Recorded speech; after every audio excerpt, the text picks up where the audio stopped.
Hey guys, welcome to a whole new episode of Cooking with the Cool Dad. As usual, I'm your host, the Cool Dad.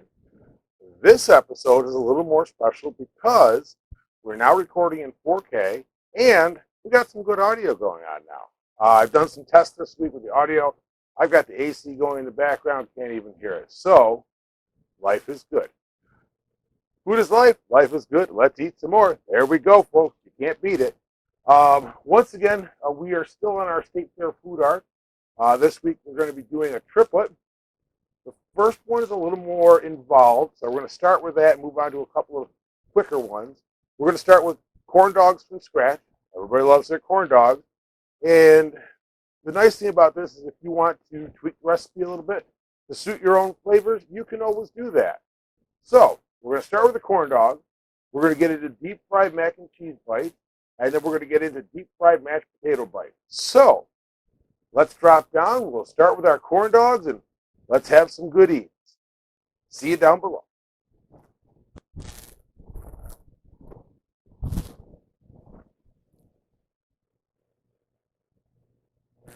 Okay, so I'm going to check my oil real quick because I did start that before we started recording. There we go. Make our adjustments as we go here. So we're going to start by making the batter for the corn dog. Let's see. We're going to need some cornmeal, little yellow cornmeal, and part.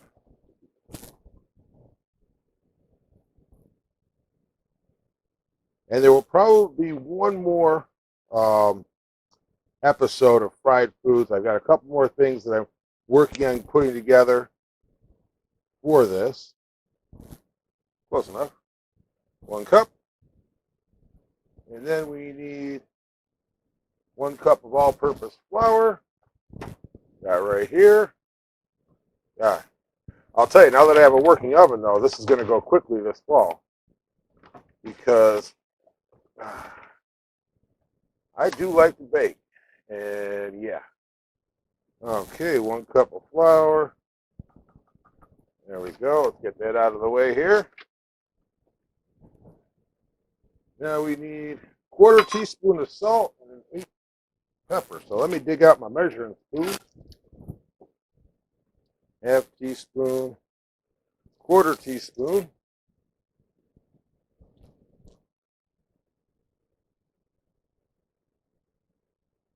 Of salt. Ta-da.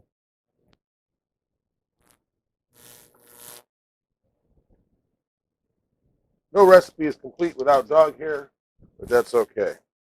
And we're going to do 1/8 of a teaspoon. Yeah, that works well. Of black pepper. And I'm honestly going to guesstimate that because I don't have 1/8 of a teaspoon.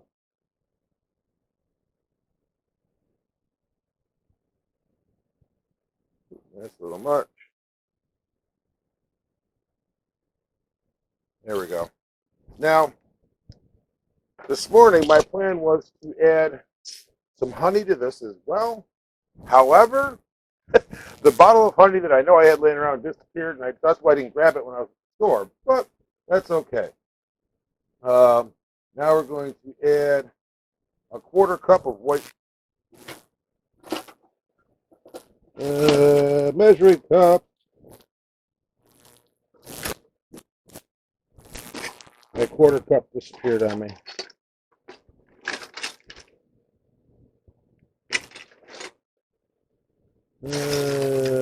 Forgot about that. Third. That's going to be 1/4. Well, 3/4 is smaller than a third, so that's a half. That's a 1/4. Give me 1 second. Thought I had one ready, but obviously I was wrong. That happens. There we go. Welcome to cooking in a real kitchen. Things like that happen. Okay. Booyah. Quick dry. Okay. We now need a 1/4 cup of sugar. It specifically calls for white sugar. In our opinion, all sugars matter. Just saying. And And that's about as political as I plan to get anytime soon. Quarter cup of sugar. Boom. Yum. And 4 teaspoons of baking powder. That's a tablespoon. 1 teaspoon. So, got our baking powder here. One of those things I don't use all that often. So, 4 teaspoons. 1, 2, 3. One thing I do like about this, it's got that little lip on there, 4, so I can, even out my spoons as I bring them out. Nobody's here, guys. So, yes, that's the wonder of cooking with dogs. So, we're going to combine these together. So, I'm going to use my medium-sized whisk, not a little whisk, nod to one of my favorite cooking shows on YouTube. If you catch that reference, feel free to let him know I'm referencing him. I have no issue with that whatsoever because I really enjoy his content as well. So we're just going to kind of get this well incorporated. I really want to make a nice, smooth consistency. Hey, guys, nobody's here. Hey, nobody's here. Goodness. Actually, the funny thing is, that's the one thing I didn't test with this new microphone system is how much of them would get through. So if you guys didn't really hear anything just now, just other than me talking to the dogs, they're barking because for some reason they think somebody's here. Okay, to this, we are going to add 1 egg and 1 cup of milk. I need my liquid measuring cup.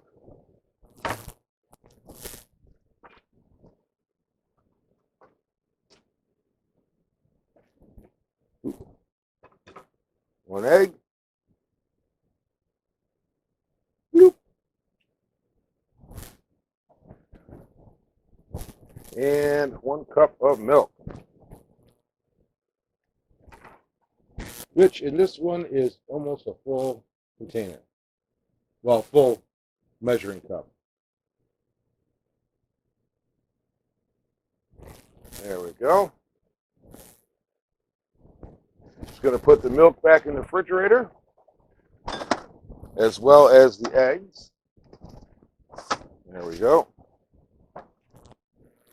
And we're going to add our milk. Okay. Checking my temperature.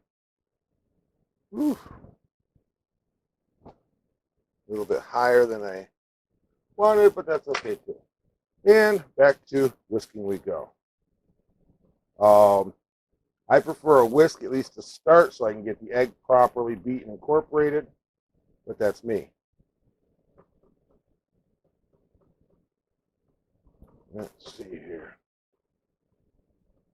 Now this is going to make a nice thick batter that's going to cling to our hot dogs. I'm going to throw it around on the counter for a little bit just because. There we go. Get that all worked together. You want a nice even consistency throughout the batter.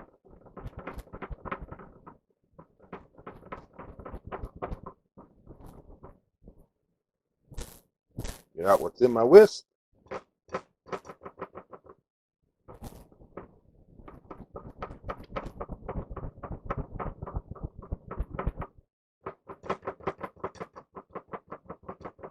Okay. Put this over here. Let's see where my oil's down to. Okay, usable. Now, the second most important part, the dogs. Now, I'll tell you honestly, I'm using Hebrew Nationals for this just because I like them. They are some of the better quality hot dogs without breaking the bank. But whatever hot dogs you enjoy is what you can use. I also like these because they're bigger. And when it comes to corn dogs, bigger is better. When it comes to a lot of things, bigger is better. Right, ladies? No.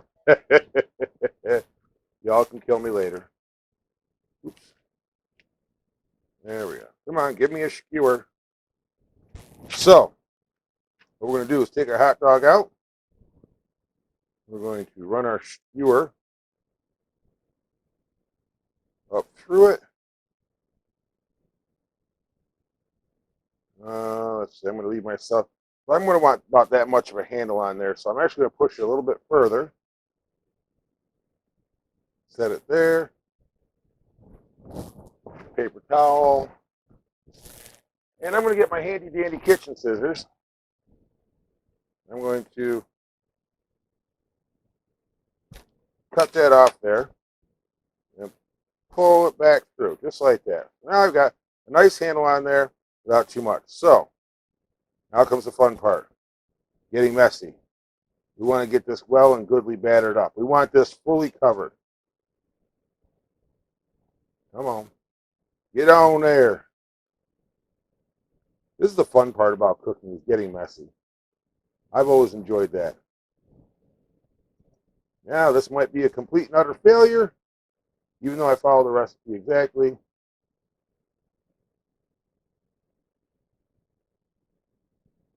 Let's see.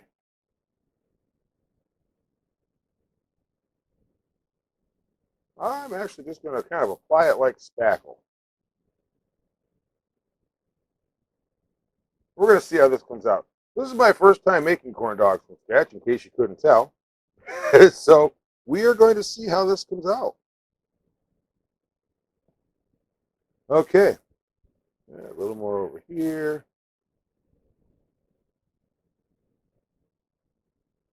Kind of roll. Okay. Drop it right in the oil. Oops. I'm going to make a mess by flicking batter all over.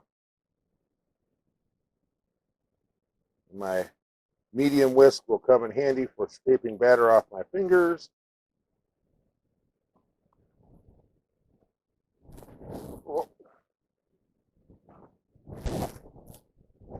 And now get the tongs out. Okay then, so looks like my oil may still be a little warm, but that's okay. I'll work with it. Let that sit for a minute. While that's, I'm going to prep my plate with some paper towel to drain it with.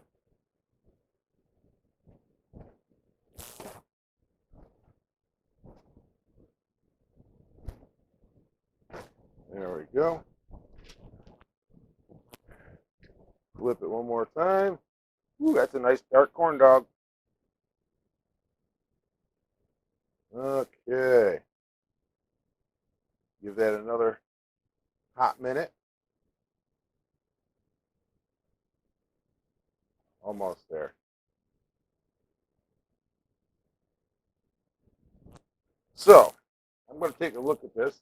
I think after I'm done with this one, I'm going to pause this for a minute. I'm going to take a look at the recipe, see what I can do to make it a little bit better, because I'm debating on this right now.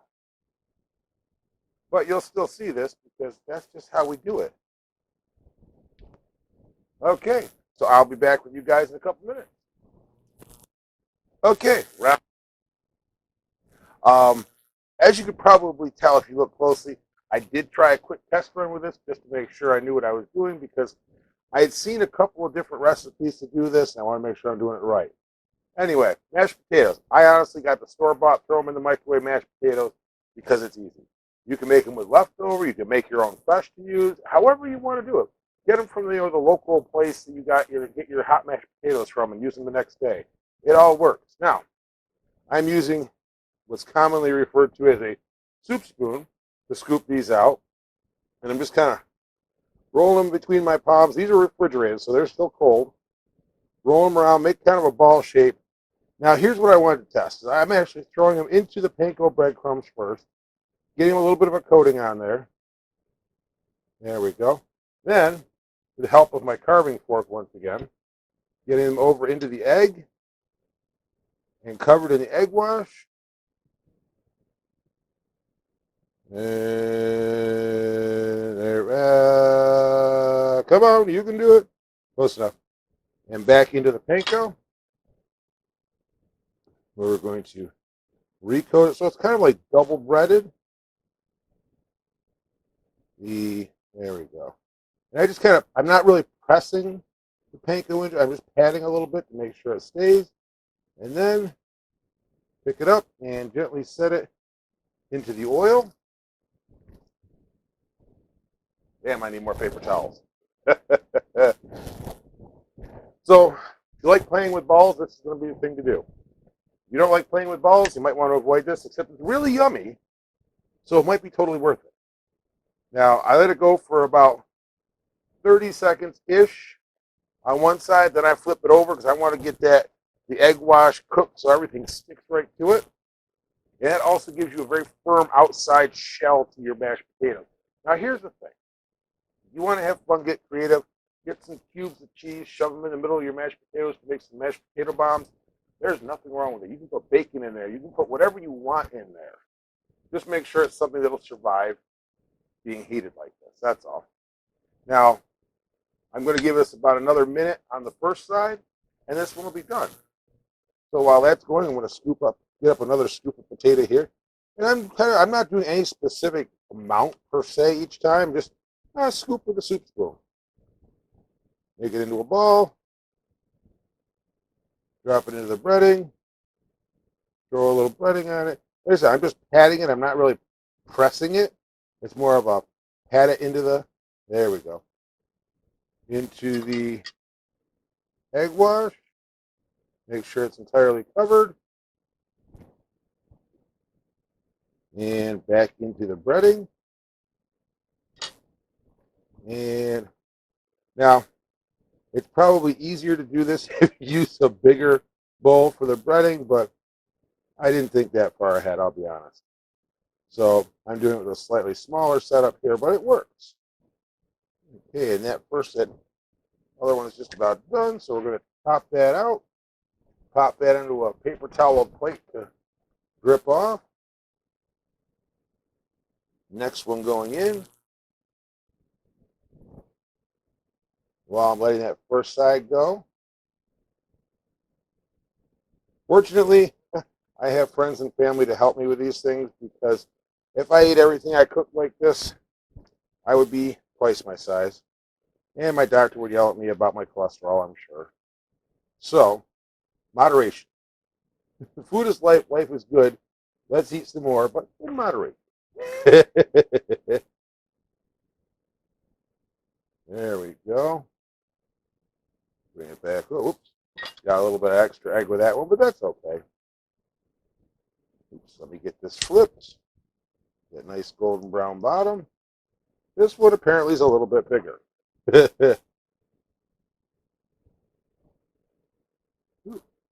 Okay, that's excess egg right there. That can stay on the outside.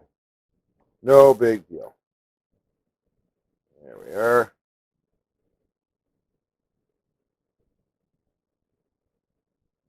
I'm going to pop this one in. I'm going to finish these two up, then I'll kill the camera, and I'll finish up what I'm doing here, and then I'll be back to get you through the mac and cheese. So this one a little bit bigger, so got an extra side to sit on to cook it down. This one's about ready to rotate. And what I have in my my saute pan here is 32 ounces of peanut oil. I said it last time, for deep frying, I actually prefer peanut oil. Nobody here has allergies. None of my friends and family have nut allergies that I need to sweat over, so it works really well. I can stock this back up because I'm using the same setup for the mac and cheese. But like I said, I think it comes out better, in my opinion. There we go. So that's why I use the peanut oil. Okay. But also a little bit bigger, so we're going to adjust so all the sides get properly cooked. There we go. That's just about there.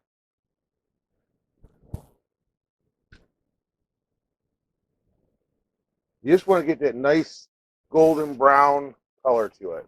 And a little bit darker doesn't hurt. It just needs a little more well done. So now I'm going to do a few more of these. I'll be back to you guys when I do the mac and cheese in just a few minutes. Okay, guys, so I whipped up a couple more of those mashed potato balls. Now, we're going to do our mac and cheese. Now, you can use your own leftover mac and cheese. You can use leftover mac and cheese you got from the corner store if you guys have that type of place. I honestly just got some inexpensive microwave mac and cheese from Instacart. Actually, from a local store called Wegmans. Just because I wanted something I could make a smaller portion of. I didn't want like a massive amount. So I made this up earlier today, put it in the fridge to chill. It's nice and cold. Again, we're going to go to the breadcrumbs first. There we go. Into the egg. And this is a white cheddar mac and cheese, so it should be kind of interesting. Other than that first corn dog, I have yet to eat any of this, and this is killing me, but that's okay. So, and it doesn't have to be a perfect ball with the mac and cheese. You might have a hard time with that. Pop it right in. We're going to move on to our next one real quick. I'm literally just reaching in and scooping some out with a spoon here. Smush it together a little bit. Drop her in the breadcrumbs. Yeah, bottom looks good, so I'm going to flip it. There we go. Breadcrumbs into the egg. Roll in, roll in, roll in. Get these things a rolling. Boy, that's coming apart now. Roll in. I will not subject you guys to my singing too often. Never claimed to be a singer. There we go. Pop this one in. And this one is done. So now obviously with this small cup of mac and cheese, I'm not going to have as many, but I can always make more in the future. That's the beauty of it. Have some of that off the bottom, work it in here. Get this into the breadcrumbs. Flip this one. Now, I will warn you, when you are doing breaded items, your oil will get funky quick. Breading, by its very nature, does fall off as you fry. That's just how it works. Not a big deal, but be aware of it because that will sit in the bottom of your pan, and as it gets more and more cooked, it'll start getting dark and looking burnt. So just so you know, it's going to be there. You're generally not going to eat the breading that falls into the oil, but that's okay. And again, I don't know how good this mic is at cutting out the dogs, but you're fine, Saf. Okay. And see, here's the other thing I love about cooking. It's you get your hands dirty. You get right into it. You put your hands in up to your elbow, and you got to enjoy it. There we go. Two done. Third one's in. Last one.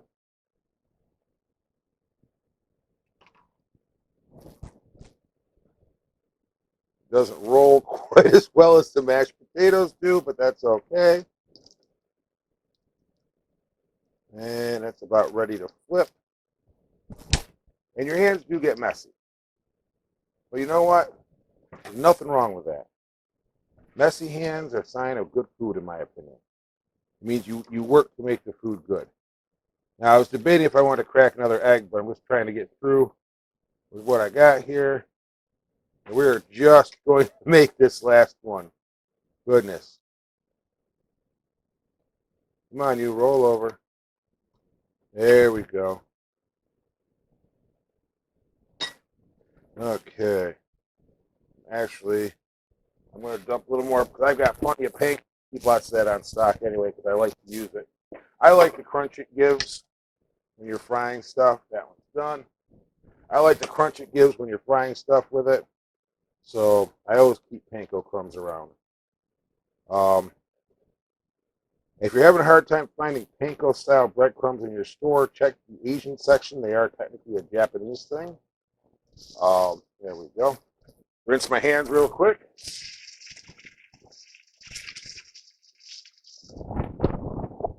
Just a rinse, not a wash. Okay. Ready? And once this one is done, I'm going to tidy up a little bit. Then I'm going to bring the camera back up and we'll talk. Excuse me.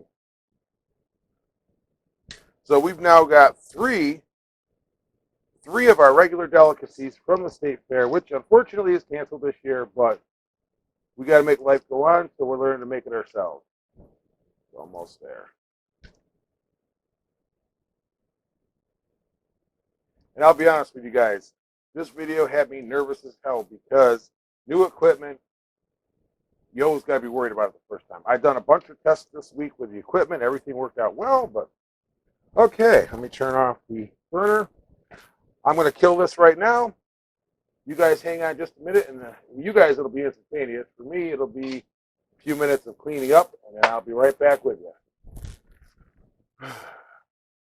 Okay, so we got corn dogs. Let me show you corn dogs. I ate one, so I'm saving the others for, I've got a few people who've requested them. We have mashed potato bites. Oh my God.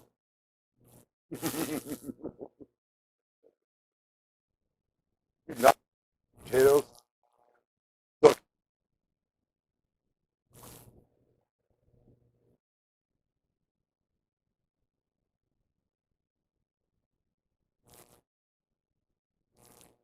might be smaller,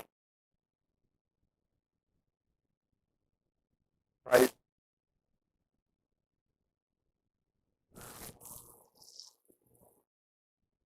Mm.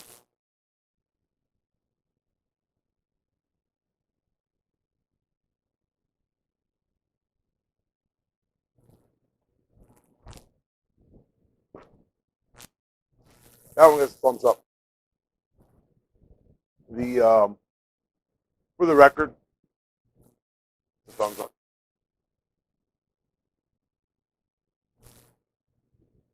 Hmm.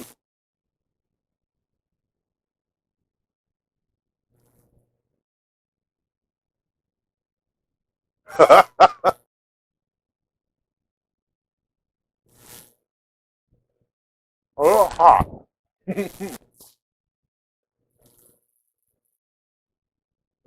Well,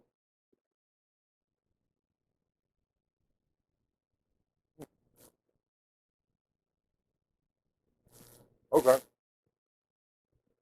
little too much now.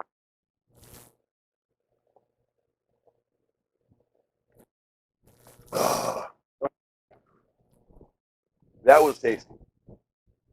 Definitely get the thumbs up. I think today was a great episode. Had a lot of fun with it, and I'm definitely going to be doing some of these again. I am going to do some. I think I'm going to revisit the corn dogs at some point because I think there's something I'm missing there. Not sure what it is, but it's okay. They're still good.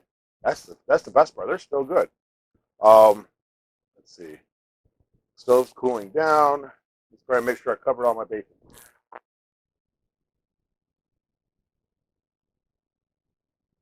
Other than being from.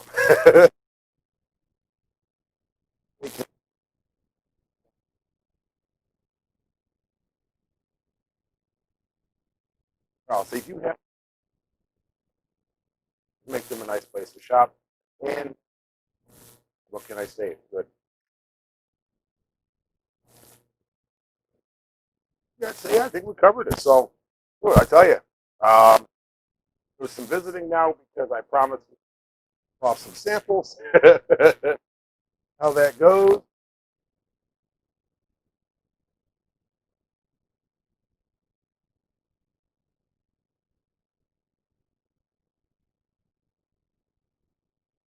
Good. Catch you guys all next week.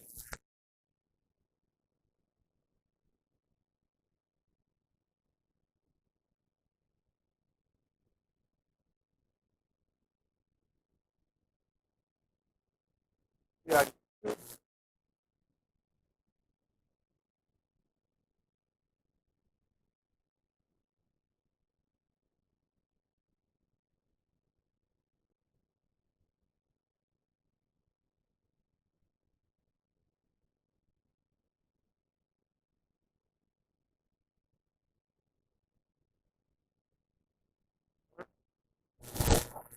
I said,